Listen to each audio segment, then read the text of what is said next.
Knock, knock, knock, knock. Somebody wants out of that engine. Hey guys, today at DG's Pro Tech, we've got 2 Eco Diesels in, all in 1 week, both with difficult problems. So today we're going to talk all about the notorious Eco Diesel in the Ram 1500 pickups.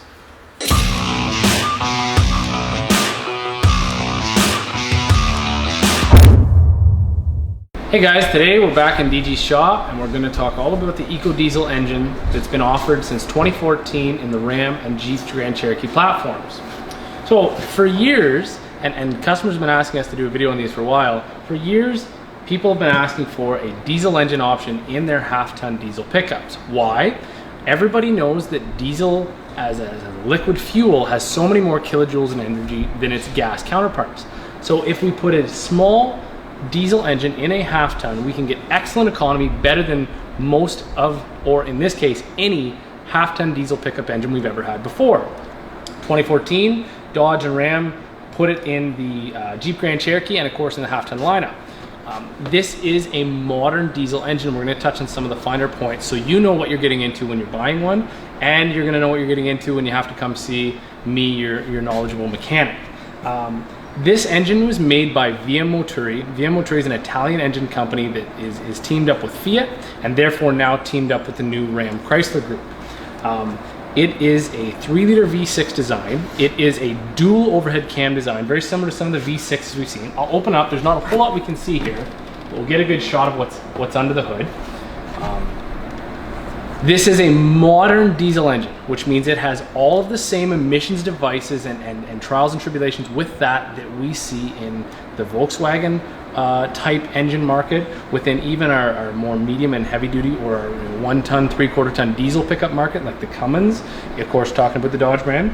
We have a catalytic converter, we have a diesel exhaust filter system with the regen to clean out and burn that off. We have the EGR system to control the NOx emissions, and we have the diesel exhaust or urea system to control, further control the NOx emissions and other selective catalysts.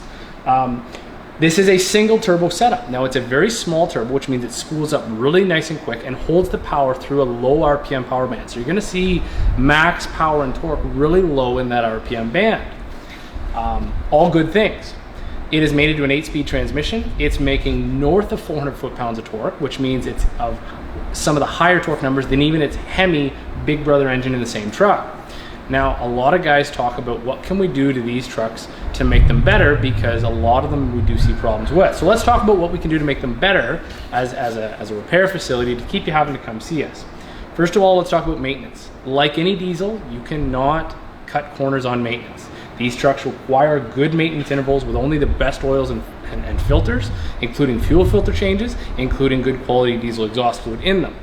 Now, Chrysler and Ram brought out a recall in these back in I believe it was late 2015, early 2016, because we saw a lot of engine failures. And when I say engine failure, I mean we saw bottom end bearing failure, be it actual crankshaft mains or connecting rod bearings. We see a lot of failure with those. It's from a design flaw within the design of that bearing, but I won't go into a whole lot of technical knowledge with that. Better fluids, good oil change, maintenance history, and you'll keep that to a minimum. Now this truck, of course, is in the DG shop because it is one of the unlucky ones that at a low mileage, so around 150,000, it's got bottom end knock, just like the sound you heard at the earlier part of this video. The recall they brought out was basically just to change the viscosity, running a 5W40 synthetic like a Rotella T6, which is just a brand, to make sure that, and also to make sure that hitting the intervals on that engine. What else can we talk about this engine so you know? It is running common rail injection system.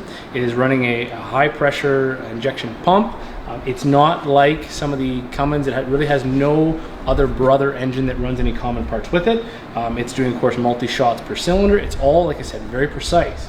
Talk about tuning for a second.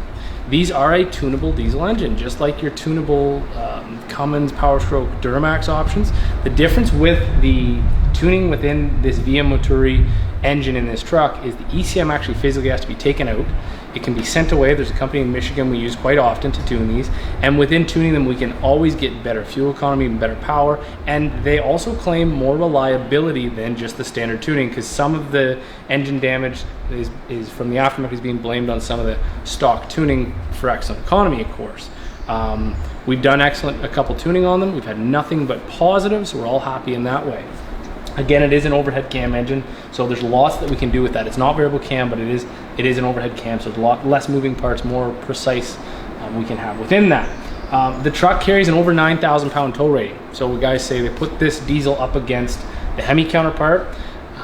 It is not meant to be a heavy tow pig. The Hemi engine in the exact same truck with the same gear ratio does have at least 2,000 pounds towing capacity over this. And I don't want to sound like a salesman in this video, but if you really need to tow, you should be maybe looking at that Hemi option, and tow max, I mean. If you want an economy motor and you need a pickup and you want excellent fuel economy, so this is your salesman or your commuter that needs a pickup, but he needs a pickup on the weekends, there is not a half-ton diesel on the market, period. And I'm a little biased against the Dodge product, but there is not a half-ton diesel that will get the mileage that you'll see out of the EcoDiesel engine. Those are all good things. So I guess to summarize then, good engine, has some trials and tribulations. Keep your maintenance well, keep a good mechanic on staff, keep all of the engine components working well. So that means you get a check engine light, you get the thing checked out and get it fixed by a qualified mechanic like ourselves, and you should have a long life out of your EcoDiesel engine. They're not bad, they just require a little bit more than your standard vehicle does. So we'll show you a couple of the closer shots on the EcoDiesel. Most people have never seen under this little plastic cover, at least on their own. Everything is tucked down there nice and tight. So it is a little tough to see, and this one is in for some engine repair, so it will be getting torn down. We'll get more shots and post them after. Basically, if you can picture your V6 here, you can see the oil valve cover here, the turbo tucked way in the back, so the fresh air goes into the turbo tucked at the back. The nice thing about that is it's nice and close to your exhaust manifolds. So your exhaust manifolds come up and drive that turbo. Nice short runs on that, which means we get little turbo lag. Your fresh air then, of course, goes in, and you can just see the top cone of the diesel, the turbo right there. As it comes up, boosted air goes down.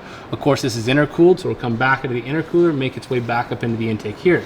Very similar to the EcoBoost if you watched that EcoBoost video we had. Now it is twin cammed, so you have your intake and your exhaust cams here behind this front cover.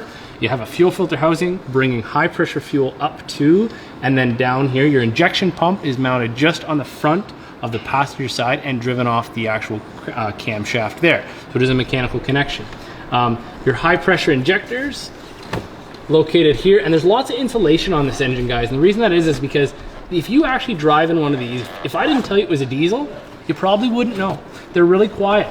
Of course, we also talk about the EGR coolers you find in most modern engines. The EGR cooler is bolted just above the manifold on the passenger side. Again, nice and close, so any exhaust gases we want to reintroduce into the intake come off the manifold, come up the side of the engine through the EGR valve nice and cooled, and then get directed back into the intake air stream through this port here. Lots of neat things. Any other questions, we'll go over and finish up with you. So I think for DG's TV, that's it, guys. When we have one apart, we'll get you some more shots. We've had a couple in the shop lately, so we really are getting a really good knowledge of these things. Come see us at DG's Pro Tech. If you've got an EcoDiesel with one of these, check out our Facebook. Hit us up with email, phone call, 519-277-8721. These are diesel trucks that we know just like all the others. Any other automotive needs, give us a call too. We do everything automotive in this shop. For this time, I'll let you guys go. Thanks a lot.